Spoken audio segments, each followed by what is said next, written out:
اور مکھی صاحب یا مکھیا نیلم کے پاس جا کے ہم اپنی منت ظاہر کرتے ہیں. میں وینکوور میں رہتا ہوں. ایک عورت ہر روز 100 روٹیاں اپنے ہاتھ سے بنا کے لاوے. 100 روٹیاں.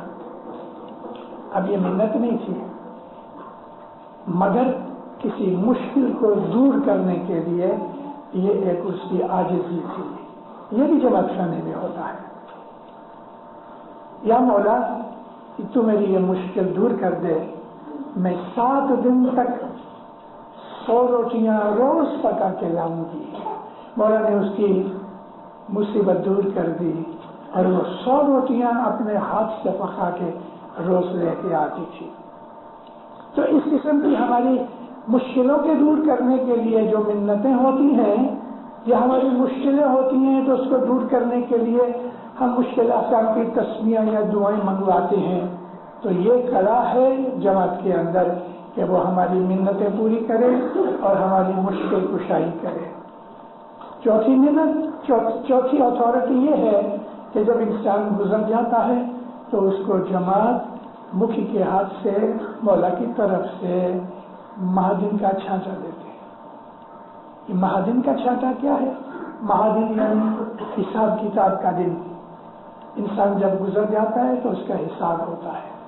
تو اس حساب کتاب کے دن اس کو مولا رحم کر کے چھوڑ دے رہے, اس کی مشکلیں دور کر دے رہے, گناہوں کو بخش دے رہے یا اس کو ہلکی سی سزا دے رہے. تو یہ مہادن کا چھانٹا ہے کہ جو مکھی دیتا ہے. جماعت کے اندر یہ 4 کلا ہے, یہ 4 اتھارٹیز ہیں. اس کا ہمیں فائدہ اٹھانا چاہیے اور اس فائدے کے اندر ہمیں دین دنیا کی دولت نعمتیں ملتی ہیں.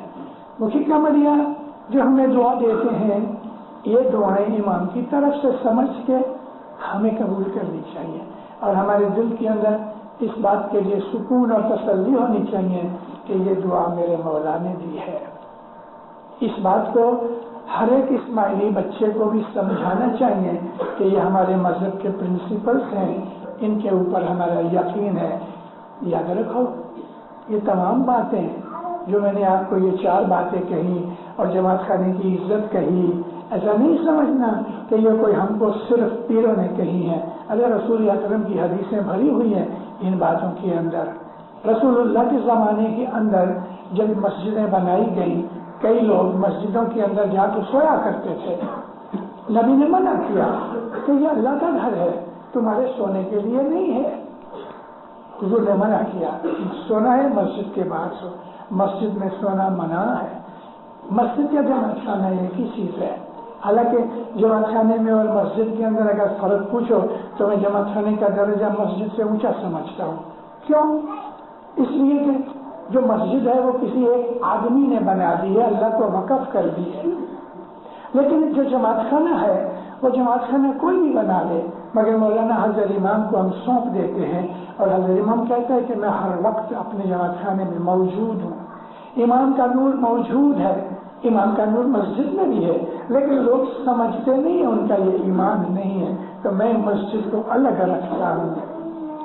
ارے مسجد کے اندر خون ہوئے ہیں, مسجد میں قتل ہوئے ہیں, سنا ہوں آپ کو, یاد تو ہوگا. ارے مولانا مرتضی علی کا قتل مسجد میں ہوا. مسجد کو معاویہ اور یزید کے زمانے کے اندر پالیٹکس کے لیے یوز کیا جاتا تھا. تو ہمارے جو جماعت خانے ہیں وہ ان مساجد سے اس لیے الگ ہے کہ مسجد کا اللہ مالک ضرور ہے لیکن کوئی دیکھ ریکھ رکھنے والا کوئی مالک نہیں. مولانا حضرت امام شافعی میں علیہ السلام آئے. میں جب حضرت امام کا یا پیروں کا یا میں نبیوں کا نام لوں تو میں نہیں کہتا آپ صلوات پڑھو, آپ خود کو صلوات پڑھنی چاہیے. مولانا علیہ السلام ایک ٹوٹی پھوٹی پرانی مسجد میں جمعے کی نماز کے لیے گئے. تو امام نے جب یہ حالت دیکھی تو صاحب نے وہ جو بڑے لوگ تھے ان کو پوچھا یہ کیا حال ہے مسجد کا. کہتے سرکار ہم بنانا چاہتے ہیں, ہمارے پاس پیسے نہیں. مولا نے پوچھا کتنا خرچہ آتا ہے. تو انہوں نے کہا کہ ہم کو آخر 3 لاکھ شلنگ چاہیے. تو تم نے کچھ بھی پیسہ جمع نہیں کیا؟ انہوں نے کہا ہاں زنزبار کا سلطان ہے، اس نے 75,000 شلنگ دیے ہیں. بولا فرمایا اچھا 75,000 میں دیتا ہوں. 1.5 لاکھ ہوا، ابھی 1.5 لاکھ تم جمع کرو. بولے بہت اچھا. مولا نے اپنے عملداروں کو کہہ دیا ابھی ان کو 75,000 دے دو. 4 سال کے بعد مولا واپس آئے تو مسجد کی دیواریں ذرا اونچی ہو چکی تھی، چھت وغیرہ کچھ نہیں تھی. مولا کو بہت برا محسوس ہوا، یعنی برا کیا ایک طرس آیا. تو صاحب نے پھر ان کو پوچھا کہ کیا ہوا؟ کہتے سب سلطان زنزبار نے پیسے دیے، آپ نے دیے، مگر ہم لوگ پیسے اکٹھے کیے، تھوڑے نہ کیے، مسجد پڑ گئی. امام نے اپنے لیڈروں کو جس کو کہنا تھا حکم کیا میرے خرچ سے ساری مسجد کمپلیٹ کر ڈالو. مسجد کمپلیٹ کر ڈالی.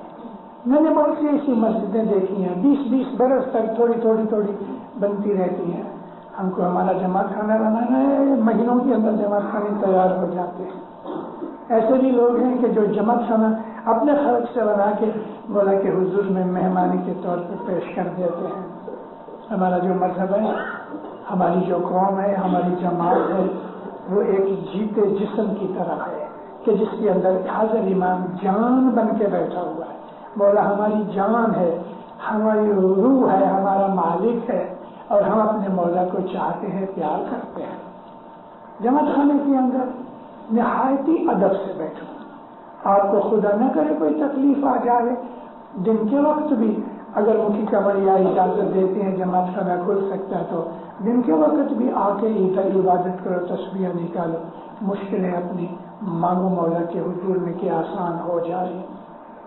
تو گتمائی جب آؤ تب ہے زندہ بلاؤ، اور پھر پھل عملہ پوری پاؤ، شاطر کا دیدار تم کو ملے.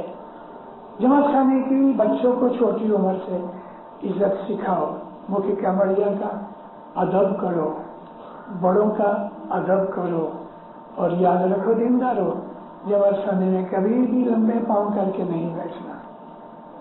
جماعت خانے کی تمام ریت رسم رواج پوری ہو جائے تو ایسا نہیں سمجھنا کہ اب یہ جماعت خانہ نہیں رہا. ارے یہ 24 گھنٹے حضرت امام کا گھر ہے، 24 گھنٹے.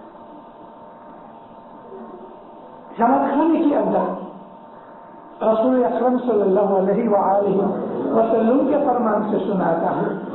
نبی فرمایا کہ جماعت خانے مسجدوں کے اندر عود و عنبر دکھایا کرو. عود اور عنبر مہنگی چیزیں ہیں جو زمانے کے اندر وہاں لوبان نہیں تھا، لیکن ہندوستان اور دوسرے ملکوں کے اندر جو لوبان ہوتے ہیں ابھی تو دنیا بھر کی مسجدوں کے اندر لوبان کرتے ہیں.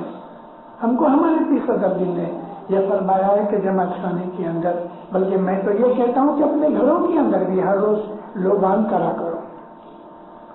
پیر صدر دین کی ایک دعا ہے لوبان کے اوپر. پیر صدر دین فرماتے ہیں لوبان کھیرے اگر چندن دی واسنا تے واسنا پیر پیغمبر بھوگوے تے واسنا سورگ تھی سن چلے تے واسنا گھٹ پاٹ نہ ٹھام پوتر کرے. یعنی کہ لوبان جو ہے پیر فرماتے ہیں کہ وہ بہشت میں سے آتی ہے. لوبان کی خوشبو، لوبان کی خوشبو پیر پیغمبروں کو خوش کرتی ہے، فرشتوں کو خوش کرتی ہے. لوبان کی جو خوشبو ہے وہ انسان کے اندر ایک قسم کی مستی پیدا کرتی ہے. لوبان کی خوشبو سے گٹ پاٹ کے جو برتن ہیں وہ پاک ہوتے ہیں. لوبان انڈونیشیا میں بہت ہوتا ہے. اس میں خدا نے ایک ایسی خصوصیت رکھی ہے کہ جب یہ لوبان آگ میں ہم اس کو جلاتے ہیں فلیم نہیں نکلنا چاہیے، شعلے نہیں نکلنے چاہیے، صرف دھواں ہونا چاہیے. تو اس کے دھوئیں کے اندر کہیں بھی وہ لگتی ہے تو ایک پتلی مائکروسکوپک فلم بن جاتی ہے. یہ موسٹ اینٹی سیپٹک ہے. کوئی بھی دنیا کا جرم لوبان کے اندر جیتا نہیں رہ سکتا. لوبان پاک کر دیتا ہے. لوبان ایک ایسی خصوصیت رکھتا ہے، خدا نے اس کو ایسا بنایا ہے کہ خدا نہ کرے بدن میں کہیں ایسا ناسور یا پھوڑا ہو جائے کہ جو مٹتا نہیں ہے، ہیل نہیں ہوتا، تو پانی کے اندر لوبان کو گھس کے یہ لیپ اس ناسور کے اوپر لگا کے پٹی باندھ دو، کھولنا مت۔ ایک ہفتے کے بعد جب کھولو گے تو وہ اچھا ہو گیا ہوگا۔ بڑے بڑے پھوڑے، بڑے بڑے زخم لوبان کی ملم سے اچھے ہوتے ہیں۔ لوبان کے اندر کوئی جرم، کوئی بھی کیڑا مکوڑا رہ نہیں سکتا۔ اب یہ جو لوبان ہے، اسی میں ایک اور صفت بیان کروں۔ کبھی کبھی ہمارے گھروں کے اندر لوبان کی خوشبو آتی ہے۔ ہم نے لوبان تو بنایا نہیں، تو خوشبو کہاں سے آئی؟ جب ہمارے گھر میں ہماری گزری ہوئی کوئی روحانی، باپ دادا کی کوئی روحانی کبھی کبھی دنیا میں آ کے گھومتے ہیں تو وہ اپنی اولاد کے پاس آتے ہیں۔ جب کوئی روحانی، کوئی مرحوم ہمارے گھر کے اندر آوے تو گھر کے اندر لوبان کی خوشبو آتی ہے، حالانکہ لوبان کیا نہیں۔ تو جب بھی لوبان نہ کیا ہوئے پھر بھی لوبان کی خوشبو آوے تو اس وقت صلوات پڑھا کرو، کیونکہ کوئی روحانی ہمارے گھر میں وزٹ کر رہی ہے۔ اور یہ روحانیاں ہمیشہ اعلیٰ درجے کی روحانیاں ہوتی ہیں کہ جن کے آنے سے خوشبو ہو جاتی ہے۔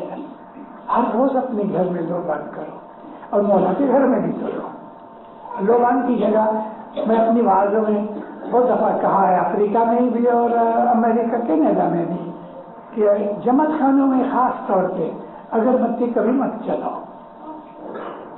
اگربتی نہ جلانے کی 2-3 وجہ ہیں۔ ایک تو وجہ یہ ہے کہ بعض دفعہ جو ہندوستان کے اندر سے اگربتیاں آتی ہیں وہ لوگ اس کے اندر گائے کا گوبر سکھا کے مکس کرتے ہیں کہ جو بالکل ناپاکی ہے۔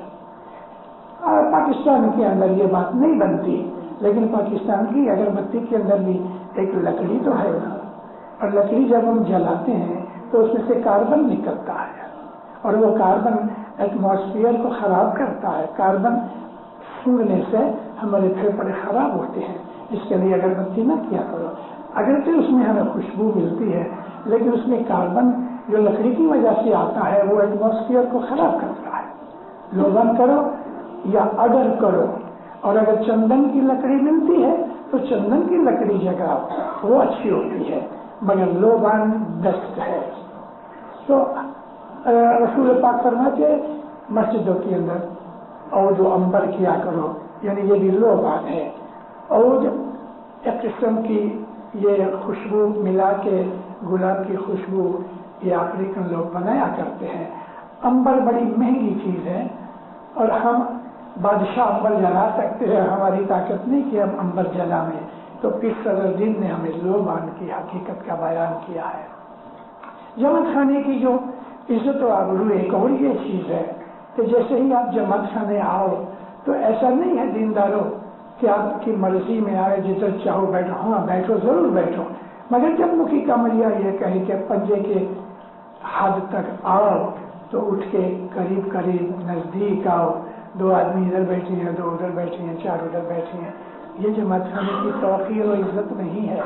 ساری جماعت جتنا بن سکے نزدیک آ کے بیٹھو۔ ایسا سمجھو حضرت امام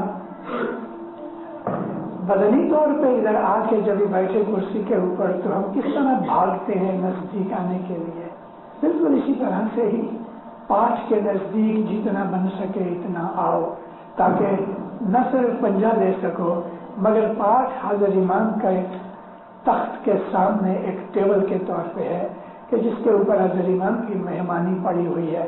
تو اس طرح جتنا بن سکے نزدیک آ کے بیٹھو۔ جب بھی آپ دعا پڑھو تو یہ سمجھ لو کہ مولا سامنے بیٹھا ہے اور میں عاجزی کر رہا ہوں کہ مولا تو ہی ہے، تیری ہم مدد چاہتے ہیں، تیری ہم عبادت کرتے ہیں، تجھی سے پناہ مانگتے ہیں، تیری ہی سب حمد و ثنا ہے۔ تو حضرت امام نوری حالت کے اندر، ہم حضرت امام کے بدن کو نہیں مانتے، ہم حضرت امام کے نور کو چاہتے ہیں۔ ہمارا امام کبھی بھی مرتا نہیں، بدن بدلتا ہے کپڑوں کی طرح، لیکن نور ہمیشہ قائم ہے۔ نور کو موت نہیں، نور کو نیند نہیں، نور کو بھوک نہیں، نور کو کوئی محتاجی نہیں، نور کو بیماری نہیں، نور ہمیشہ نور ہے، اسی کو ہم اللہ کہتے ہیں۔ اللہ نور ہے، اللہ کا کوئی بدل نہیں، اللہ کا کوئی شریک نہیں، اللہ کا کوئی حصے دار نہیں، اللہ کا کوئی روپ رنگ شکل کچھ نہیں، مگر وہ نور ہے۔ اور نور کی جو فہم ہے، سمجھ ہے، وہ انسان کو سوچنے سے، نور کے متعلق جاننے کے لیے عبادت کی ضرورت ہے، اس سے یہ چیز انسان کو ملتی ہے۔ ہمارے اسماعیلی مذہب کا جو طریقہ ہے وہ نوری طریقہ ہے، اور اس نوری طریقے کے حساب سے جب ہم چھوٹی چیزیں سمجھ کے آگے بڑھتے ہیں تو ہمیں آگے چل کے بڑی چیزوں کی سمجھ آتی ہے۔ اب دیکھو، ایک بچے کو اے بی سی کے الف ب ت نہیں آتا تو پڑھے گا کیا؟ خاک۔ یعنی کہ جو آدمی کے سامنے جو تختی ہے، جو الفاظ کے حروف ہیں، اگر ہم کو حروف کی شناخت نہیں، دو نقطیہ قاف اور کاف والا بڑا کاف، اس میں فرق پتہ نہیں، سواد بھی سین کے طور پہ استعمال ہوتا ہے اور سین بھی سواد کے طور پہ استعمال ہوتی ہے، صورت بھی ہے، صورت بھی ہے، سین سے صورت ہے، ایک شہر کا نام ہے، سواد سے صورت ہے تو وہ صورت انسان کی ہوتی ہے۔ اگر انسان کو سواد سین کا یا اس کو گاف اور کاف کا یہ اگر پتہ نہیں ہے تو وہ کیا پڑھ سکتا ہے؟ اس طرح سے ہمارے جو اسماعیلی طریقے کے اندر جو پہلے الف ب ت ہے وہ کیا ہے؟ جماعت خانے میں روزانہ، جماعت خانے میں آ کے ہے زندہ کہنا، جماعت خانے کے اندر آ کے ادب سے سلام کرنا، جماعت خانے میں آ کے مکھی کمریا یا مکھیانی کمریانی کے پاٹ پہ جا کے ہم کچھ بھی نظرانہ رکھ کے اپنے گناہوں کی معافی چاہیں کہ صبح سے شام تک ہم نے گناہ کیے ہیں۔ اس کو ہمارے پیروں کے گنان میں لے کے حال گزارنا، گھر میں آ کے حال گزارو۔ حال گزارنے کا مطلب کہ سارا دن تیرا کیا حال رہا، کتنے گناہ کیے، کتنی نیکیاں کی۔ اور آدمی کو جماعت خانے آنے سے اندر آنے تک اس کو محسوس ہونا چاہیے، آج میں نے کسی کا مال کھایا، آج میں نے جھوٹ بولا، آج میں نے کسی کی غیبت کی، یہ بدیاں برائیاں یاد کر کے تو ادھر آ کے توبہ کرتے ہیں، یا مولا بندہ گنہگار ہے، سر سے پاؤں تک ہے، ناپاک ہے، نجس ہے، نادان ہے، احمق ہے، تو رحم کر کے میرے گناہوں کو بخش دے۔ لوگ کہتے ہیں نیت مراد کھانا جیسی تیری نیت، تو یہ حال گزارنا، اپنے گناہوں کی معافی چاہنا، اور پھر ہمیشہ 5، 10، 15 منٹ پہلے آؤ، دعا سے دعا کرا کے اپنی جگہ پہ بیٹھو، جتنا نزدیک بیٹھو اتنا اچھا ہے۔ تسبیح نکالو، پہلا سجدہ کر کے پھر 40 جانے استغفر اللہ ربی واتوب علیہ، اے مولا مجھے معاف کر دے میرے گناہوں کو، تو میرا پالنے والا ہے، میں اپنے گناہوں پہ نادم ہوں، شرمندہ ہوں، اور میں توبہ کرتا ہوں کہ پھر نہیں کروں گا۔ تو 40 دانے استغفار کے کرو، پھر اس کے بعد 40 دانے شکرانے کے کرو، شکر الحمدللہ، شکر الحمدللہ۔ مولانا مرتضیٰ علی مشکل کشا فرماتے ہیں کہ عبادت کے یہ رسول اللہ کی حدیث بھی ہے کہ عبادت 2 ستونوں پہ کھڑی ہے، ایک ستون ہے استغفر اللہ یعنی اپنے گناہوں کی معافی چاہنا، دوسرا ستون ہے شکر گزاری کرنا۔ استغفار اور شکر یہ 2 چیزیں عبادت کے ستون ہیں، تو ان دونوں چیزوں کو جماعت خانے میں آ کے 40 دانے استغفر اللہ ربی واتوب علیہ کے نکالو، 40 دانے شکر الحمدللہ کے نکالو۔ اس کے بعد اگر آپ کی کوئی مشکل ہے، کوئی تکلیف ہے، بیماری ہے، ناچاکی ہے، جھگڑا ہے، روزی رزق میں تکلیف ہے، تو ایک اور 40 دانے کی درود پاک کی تسبیح نکالو، اللہم صلی اللہ محمد و آل محمد، 40 دانے صلوات کے نکال کے سجدہ کرو، اے مولا میری روزی تنگ ہے، میرا بیٹار اچھا نہیں، اے مولا تو رحم کر، مجھے برکت دے، میرے خرچ سے میری آمدنی زیادہ کر دے، اگر کوئی بیماری ہے تو بیماری کی دعا مانگو، اگر کوئی اور تکلیف ہے تو کوئی اور تکلیف کی دعا مانگو، پہلی دعا سے پہلے یہ 3 تسبیحیں ضرور نکالو. اگر نہیں بن سکا پہلی دعا سے پہلے تو چلو پہلی دعا کے بعد یا 2 دعا کے بعد، مگر جماعت خانے کے اندر یہ 3 تسبیحیں ضرور نکال دو. پھر آپ دیکھو گے 6-8 مہینے کے اندر آپ کو پتہ لگے گا کہ ابو علی مشنری ہم کو یہ چیزیں کہے گئے تو اس کے اندر آج ہمیں فائدہ ہو رہا ہے. اب ایک اور چیز کہنا چاہتا ہوں، 1903 میں امام سلطان محمد شہزاد کچھ میں آئے. کچھ جماعت میں بیٹھ کے آج اس بات کو 93 برس ہو چکے ہیں. مولا فرمایا ہے جماعت تم لوگ بہت خوش نصیب ہو کہ تم کو خدا تعالیٰ نے اس دین کے اندر اور اس جماعت میں پیدا کیا کہ جس کی وجہ سے تم کو ایمان کی شناخت ملی اور اسماعیلی دین مذہب کے اندر آئے. لہذا آج میں تم کو کہتا ہوں کہ ہر روز 40 دانے پیر شاہ کے نکالا کرو اور یہ جماعت کے لیے نکالا کرو. اے مولا میں شکر گزار ہوں کہ تو نے مجھے اسماعیلی مذہب کے اندر اسماعیلی جماعت میں پیدا کیا کہ جس کی وجہ سے میں تیرے پاؤں تک تیری حضور تک میں پہنچا. یا مولا تیرے فرمان سے 40 دانے پیر شاہ کے جماعت کی شکر گزاری کے لیے نکالتا ہوں. تو یہ 4 تسبیحیں ہر روز نکالنا، بن سکے جماعت خانے میں نکالو، لیکن کسی وجہ سے جماعت خانے نہیں بن سکا تو گھر میں بھی نکالنا. لیکن ضرور یہ 4 تسبیحیں 40 دانے کی.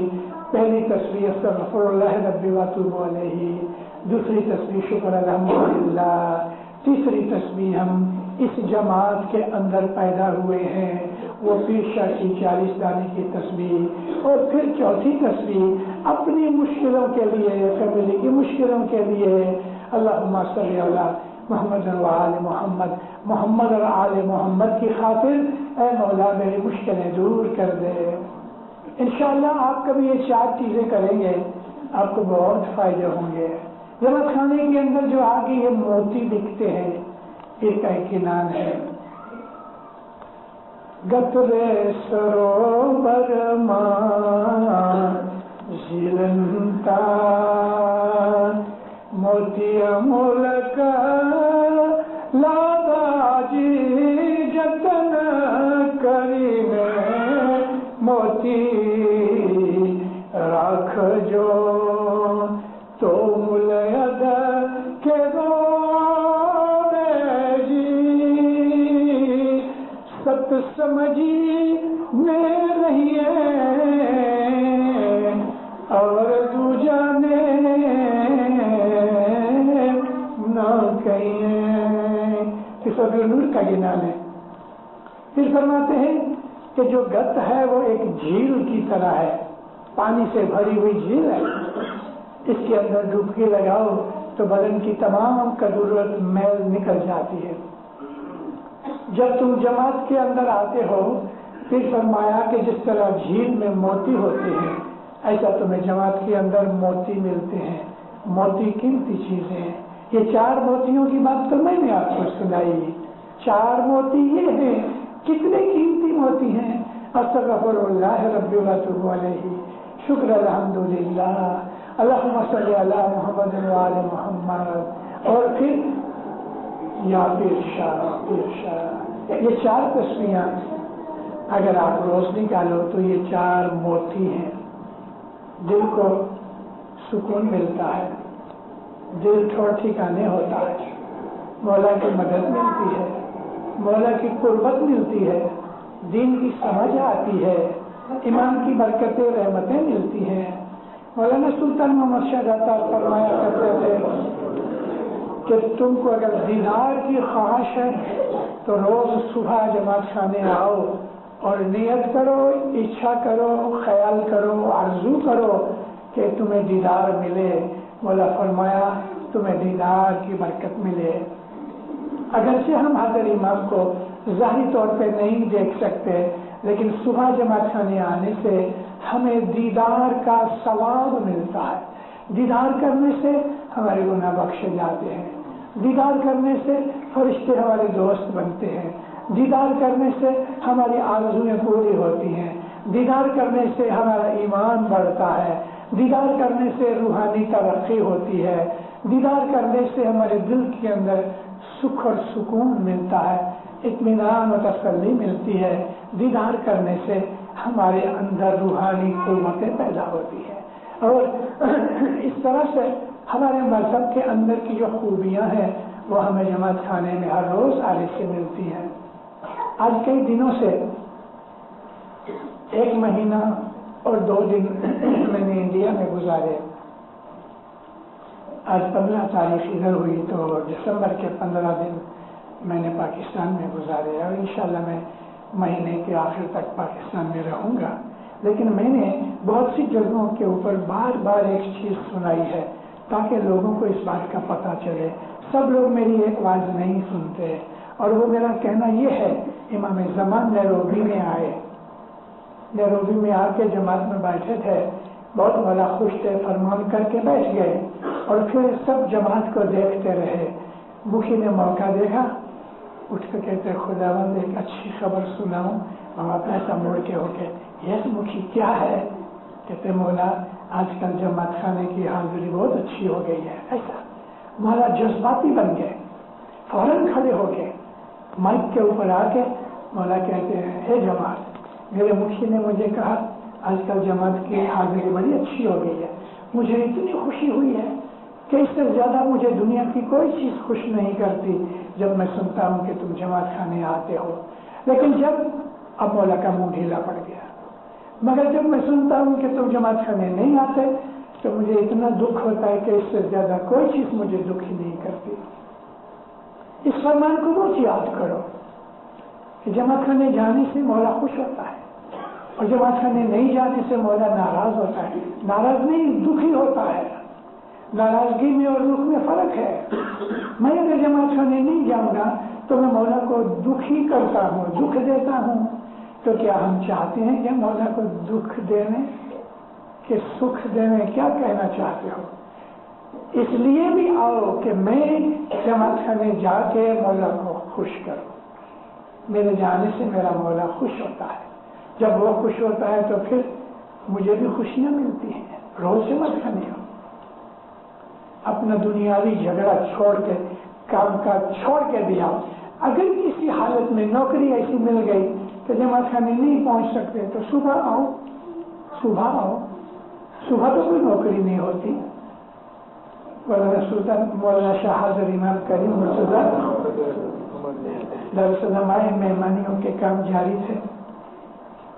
ایک لمبا چوڑا مضبوط آدمی ہاتھ جوڑ کے کہتا مولا، آنکھوں میں آنسو آ گئے، کہتے مولا مجھ کو دعا کرو کہ میں روز جماعت خانے آؤں۔ تو مولا فرمایا کیوں نہیں آتے؟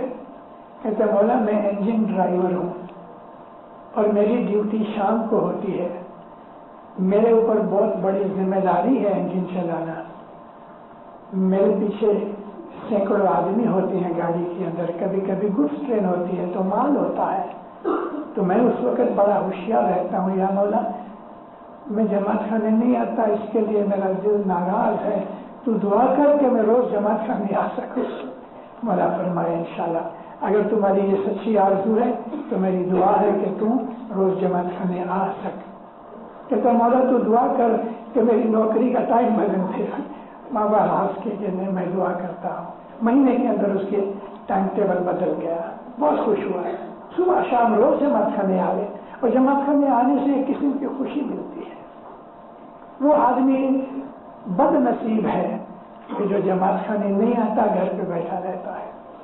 پچھلے بس ماں باپ نے اس کو ایک گالی دی ہے۔ کیا گالی دی ہے؟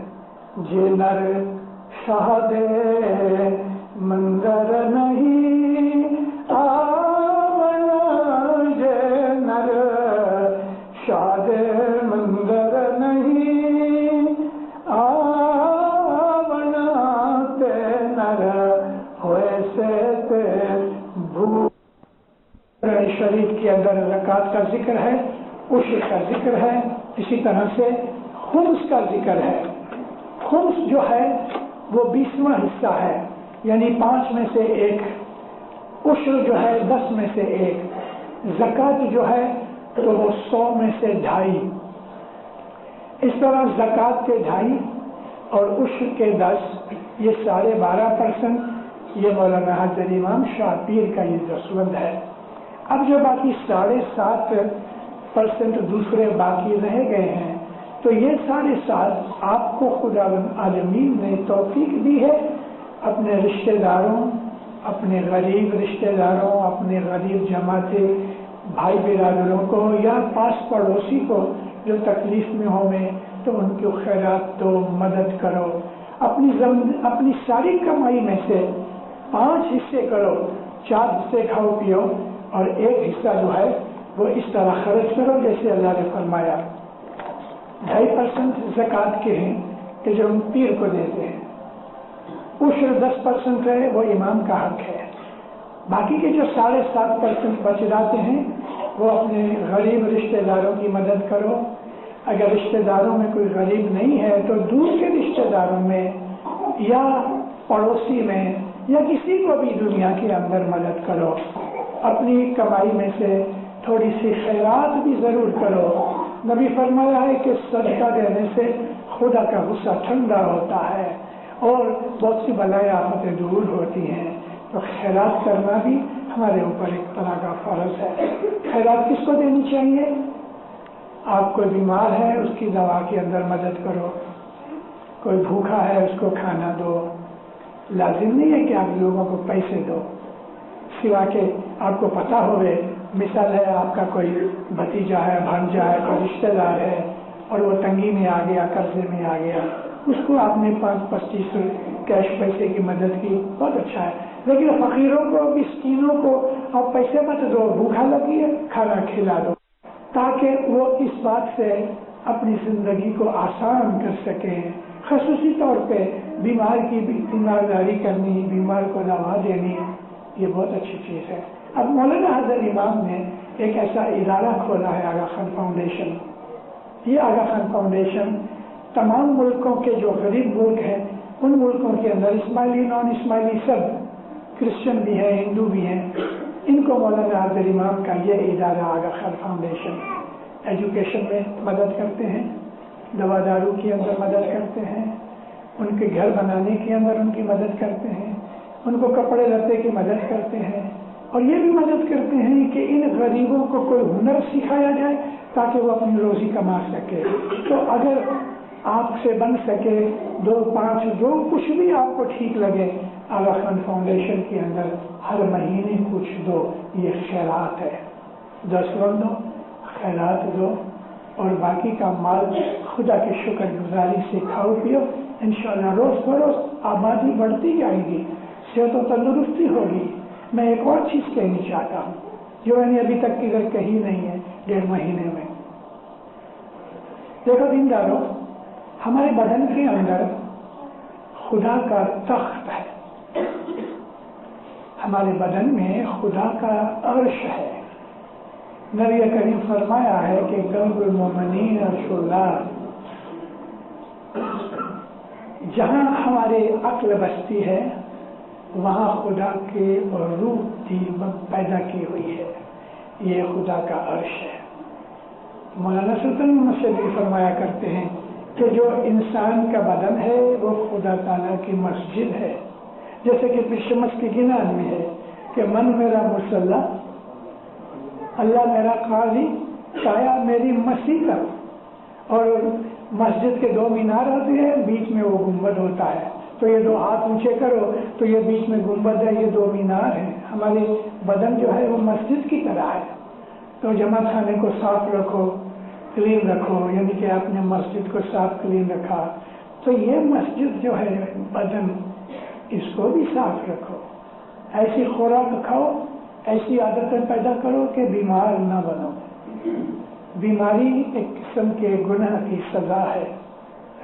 قدرت کے اصولات کو توڑنے سے بیماریاں آتی ہیں. گندگی ارد گرد نہیں ہونی چاہیے. نہ بدن گندا رہے، نہ خیالات گندے رہیں، نہ کپڑے گندے ہوئے، نہ گھر گندا ہونا چاہیے. صفائی کا بہت دھیان رکھو کیونکہ جو صفائی ہے وہ خدا کو بہت پسند ہے. رسول اللہ نے اسلام کے اندر ہمیں ایسی بہت سی چیزیں فرمائی ہیں کہ جس کے اندر صفائی کا خیال رکھا گیا ہے. بدنی صفائی، ذہنی صفائی، باطنی صفائی. ایسا کھانا کھاؤ کہ جس کھانے سے صحت و تندرستی بڑھے. کپڑے بھی اسی طرح سے پہننے چاہیے. بدن کو ہر روز نہا کے یا کسی وقت ضرورت نہیں ہو سکتی پوری تو کم از کم اسپنج کر کے ہاتھ منہ دھو کے اچھے کپڑے پہن کے صاف کپڑے پہن کے اپنے بدن کو تندرست رکھنے کی کوشش کرو. زمانے کے بدلنے کے ساتھ ساتھ انسان کی زندگی کی بہت سی قدریں بدل جاتی ہیں اور ان قدروں کے حساب سے 50-100 برس پہلے جو لوگ جس طرح رہتے تھے آج اگر اسی طریقے سے جو رہنے لگے تو پھر بہت سی بیماریاں پیدا ہوتی ہیں. تو دینداروں یہ چیز نہیں ہونی چاہیے. مولانا حضرت امام نے ہم کو یہ تندرستی دی ہے, صحت دی ہے. اس صحت کے اصولوں کے اوپر ہمیں عمل کرنا چاہیے اور مولا سے دعا بھی مانگو کہ یا مولا مجھے اچھی تندرستی دے, میرے بال بچوں کو بھی اچھی تندرستی دے. سمپل سادہ کھانا کھاؤ اور نبی کریم کی حدیثیں پڑھو تو آپ کو بہت سی چیزیں ملیں گی. ایک دفعہ نبی کسی کے گھر کھانے کے لیے گئے. اب ایسا ہو گیا بے وقوفی کے اندر کہ جو مٹی کی پلیٹیں حضور کے سامنے رکھی گئیں وہ ایکچولی درس والی تھی, یعنی تریڑ پڑ گئی تھی, اس میں کریک پڑ گئے تھے. تو حضور نے کہا آہستہ سے کہ ٹوٹے ہوئے برتن میں کھانا کھانا کم نصیبی ہے. کیا ہے کہ جہاں وہ تریڑ پڑی ہے, درس ہے, وہاں جرمز پیدا ہو جاتے ہیں. ان جرمز سے بیماری ہوتی ہے. اس کے لیے ٹوٹے ہوئے برتن میں کھانا نبی کہتے ہیں بد نصیبی ہے. ٹوٹے ہوئے برتن میں مت کھاؤ, صاف کلین برتن میں کھاؤ. حضرت امام نے خود نے ایک حدیث کا بیان کیا ہے کہ نبی صاحب کہتے ہیں کہ کھانا کھانے سے پہلے ہاتھ دھو لو. مولا کہتے ہیں اس کی اوتھینٹسٹی کے لیے میں کچھ نہیں بولتا, لیکن ایک بات تو سچی ہے کہ یہ حدیث بہت اچھی ہے. ہم لوگوں سے ہاتھ ملاتے ہیں, کوئی آدمی پاخانے گیا ہاتھ دھویا ہی نہیں, ہم نے اس سے بھی شیک ہینڈ کیا, السلام علیکم کیا ہے, اور پھر اسی ہاتھ سے ہم کھانا کھاتے ہیں. ہم نیچے اترتے ہیں تو یہ سیڑھی کی ریل ہے, پکڑ پکڑ کے اترتے ہیں, کیا پتا کتنے جرمز ادھر پڑے ہوئے ہیں. تو کھانا کھانے سے پہلے ہاتھ دھونا رسول اللہ کا فرمان بھی ہے, مگر اس کے اندر ہماری صحت بھی ہے, صحت کے اصولات ہیں. ایک آدمی ایسا ہی رسول اکرم کھانا کھا رہے تھے تو کھاتے کھاتے اس آدمی نے زور سے جو چھینک ماری تو اس کے ناک میں سے منہ میں سے تھوکے نکلی. نبی فرمایا کیسی بے وقوفی ہے, اگر تم کو چھینک آئی ہے تو کوئی کپڑا رکھ لو یا اوندا ہاتھ رکھ لو. یہ ایک مینر کی بات ہے, اچھی بات ہے. اس میں بھی صحت کے اصولات کام کرتے ہیں. ہاتھ پاؤں کا دھونا, اچھے کپڑے پہننا, اچھے خیالات رکھنا, پاک خیالات رکھنا کہ جس میں بدی برائی اور گناہ کے خیالات نہیں ہیں وہ آدمی کو ظاہر ہیں اور باطن میں پاکیزہ بناتے ہیں. اپنے غصے کو انسان کنٹرول رکھے. کسی نے کچھ بات کہہ کہ آدمی ایک دم بھڑک اٹھتا ہے, وہ بے وقوفی کی نشانی ہے. صبر کرو, آسانی سے رہو, پیار محبت سے رہو, درگزر کرو. کسی نے بھول کر دی تو معاف کر دو. بن مانگے خدا بھی ہمیں بہت سی چیزیں معاف کر دیتا ہے, تو ہمیں بھی چاہیے کہ ہم دوسروں کے عیب کے اوپر درگزر کریں. اس لیے غصہ نہ کرو, صبر و تحمل رکھو, نیک خیالات رکھو اور آسانی سے آرام سے زندگی گزارو. تو دل و دنیا کے اندر ہمیشہ سکھی اور آباد بنیں گے اور ہماری اچھائیاں دیکھ کے ہمارے بچے, ہماری اولاد اچھی عادتیں سیکھیں گے. یہ دین کے کام ہے. سب جو کچھ بھی میں نے آپ کو کہا ہے وہ دین کی باتیں کہی ہیں. تندرستی کی باتیں ہیں, دین کی باتیں ہیں, کھانا کھانا دین کی باتیں ہیں. تو اب دیکھو ایک اور چیز ہے, مرض, مسالہ, تیکھا, چٹنی, اچار, یہ چیزیں بیماری کے گھر ہیں. جیب کا سواد ضرور ملتا ہے لیکن بیماریاں ہوتی ہیں. سمپل فوڈ کھاؤ, مولا کو یاد کرو. دین دنیا کے اندر مولا آپ کو سکھی آباد کرے, ایمان کی سلامتی دے رہے, حقیقتی سمجھ دے رہے. مولا بدیوں برائیوں سے بچاوے, آفت بلائے دور کرے. مولانا حضرت امام آپ کی ہم نیک امید پوری کرے. مولانا حضرت امام اپنی پناہ میں چھتر چھایا میں رکھے, رسم سکریت میں پورا کرے. مولا آپ کو دو جہان میں برکتیں دے رہے, اچھی تندرستی دے رہے. مولا نیک اعمال کی توفیق دے رہے, عزت آبرو زیادہ کرے، ایمان زیادہ کرے، محبتیں زیادہ کرے، صبر و تحمل اور نیک عادتیں دے. مولانا حضرت امام آپ کو، آپ کی آل اولاد کو دنیا میں سکھی آباد کرے. سکھی رہو، آباد رہو.